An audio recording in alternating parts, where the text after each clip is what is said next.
whole time talking non-stop about video game consoles. That definitely deserves a brownie point. Now, someone's locking the door. Let's go see who that is. Hey, Butcher Boy. It's good to see you again. So sorry I said all this stuff. Hey, what's that in your hand?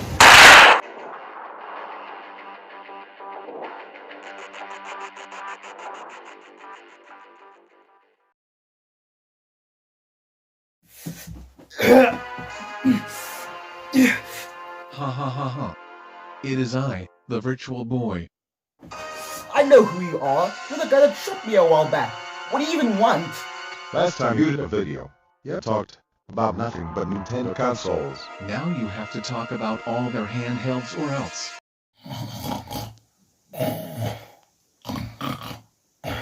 Are you even listening? No, but I'll gladly help you if there's food involved. Alright then. You can have one of my pepperoni and cheese pizza slices. When it comes to Nintendo's consoles, it's pretty much uncertain how successful they will be.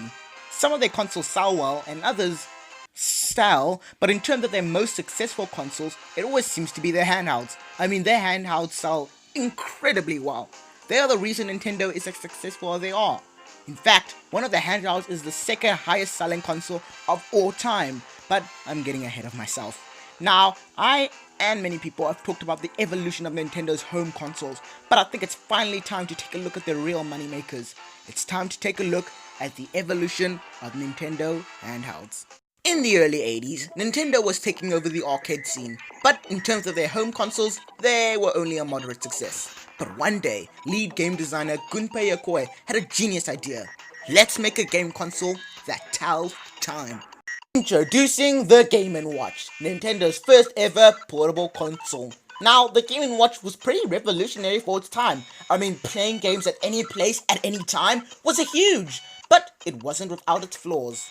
I mean, the games were super basic when you got down to it, often revolving around you moving your character there, moving your character here, jump there. Can you see how that can get kind of repetitive? Plus, Nintendo even tried porting some of their arcade games, and you can clearly see which game is the original and which is the poor man's interpretation. Overall, the Game & Watch was really solid. Even though it had a few problems, it still proved itself as being a really good handout. But if there's one thing I can appreciate about this console, is that it introduced one of the biggest things in gaming history.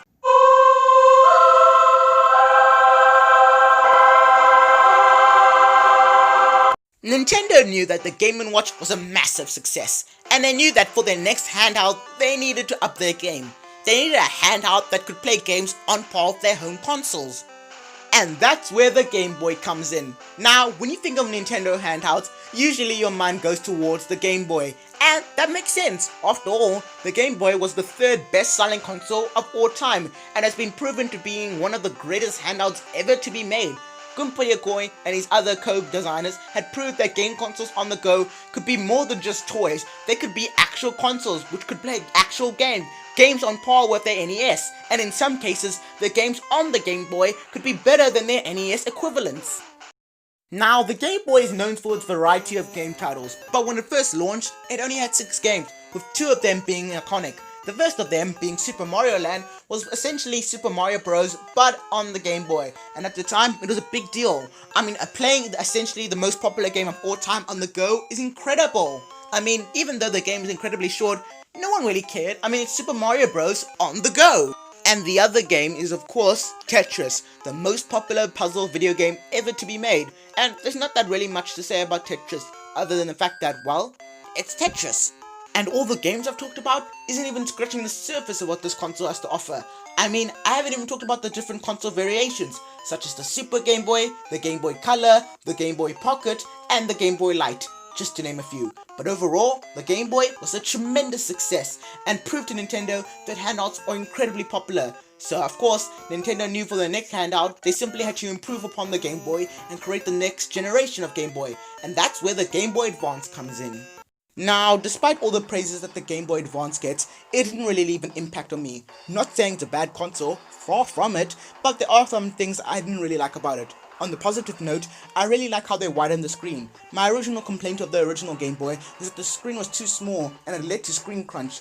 Now, screen crunch is still a thing in this console, but at least it's not as bad. One other thing I like about this console is the games. I mean, the games on this console look beautiful. The original Game Boy was 8-bit, and this console is 32-bit, meaning games look way better, and in some cases, the games look better than in SNES. In terms of my negatives, I didn't really like the fact that there weren't a lot of new IPs made for the GBA.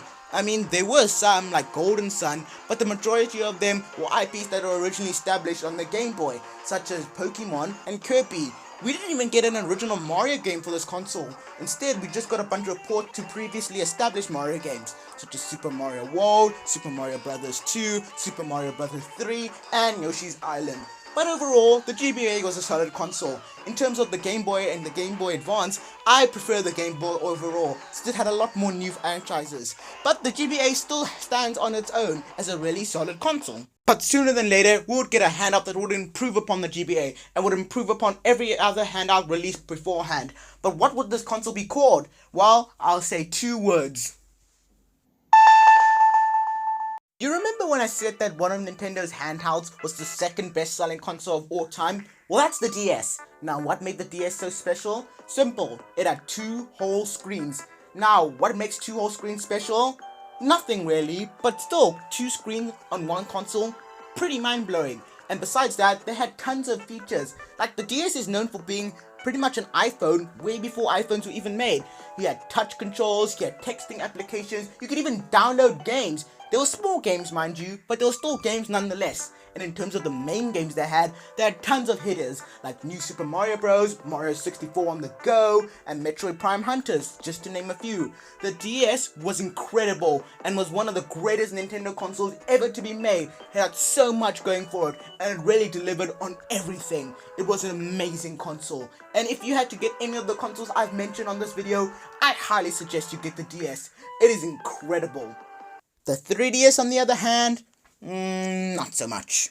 Now, the 3DS did have some positives. After all, this is the console that brought back Kid Icarus and put Smash Bros. On a portable. But besides that, it's pretty underwhelming. Now, it is known as the 3DS because you can play games in 3D. But the 3D feature wasn't used in a lot of games, and when it was super underwhelming. Besides that, most of the 3DS's features are found on a regular DS, and most of the games on the 3DS, pretty bad. I mean, after all, this is the console that pretty much killed off the Paper Mario franchise, and a lot of the Zelda games in this console were pretty trash. Like the game with the 3 links, I forgot the name. When I think of it, I'll tell you soon, guys, I promise. But besides that, everything about the 3DS is just okay. I'm not saying it's bad. I think it's definitely better than the Game Boy Advance, but that's not really saying that much. After all, the Game Boy Advance is a pretty old console, and since the 3DS is only slightly better than that, can be considered disappointing to many people. Besides that, this is also one of Nintendo's lowest selling handhelds. Now, it's definitely not a bad selling console by any means, but considering Nintendo is known for high selling handhelds that outsell their home consoles, and we get this that sells probably as much as a home console, it was just an okay console at best. Not a bad console by any means, but it's an okay console. I still highly recommend you check it out, but if you want to get any other console besides this, I suggest you get a DS, since that obviously is way better than the 3DS. And of course, we reach the Switch. Now, I've talked about the Switch before, and lots of people know this console. It's a portable console, but you can also use it as a home console. So instead of talking about that, let's talk about its other version, introducing the Switch Lite. So it's basically like the Switch, but it's only a portable console. Yeah, you can't even use it as a home console. So it's kind of just like a DS, I guess, but without the dual screens. It's just a regular handheld, nothing really going for it. But if you want to play high HD games on the go, then I guess get that. Even though you could just get a regular Switch. Wow, I can't believe it. I really talked about every single Nintendo handheld. That's really impressive. Now, wait, that's not all Nintendo handhelds. I'm forgetting something, aren't I?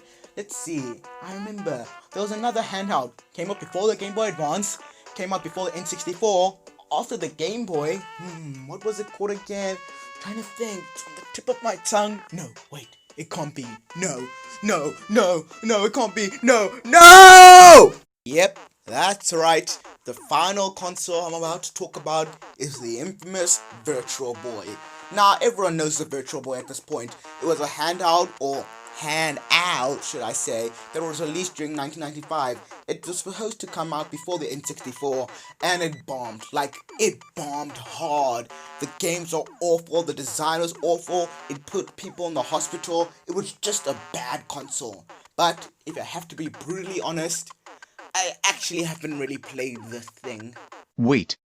What? Yeah, I never played on a Virtual Boy. So what? Then why do you hate me so much? I don't know. I guess it's because so many people say that you're a bad console, and I just decided to call you a bad console. But that was wrong. I should have got to know you first and then decide whether you're good or bad. And after finally knowing you for this entire video, I can finally say, without a doubt, that I hate you even more! Why?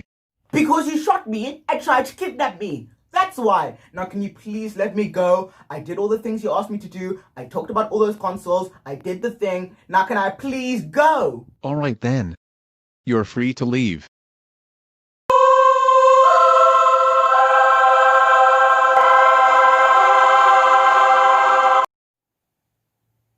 Now what?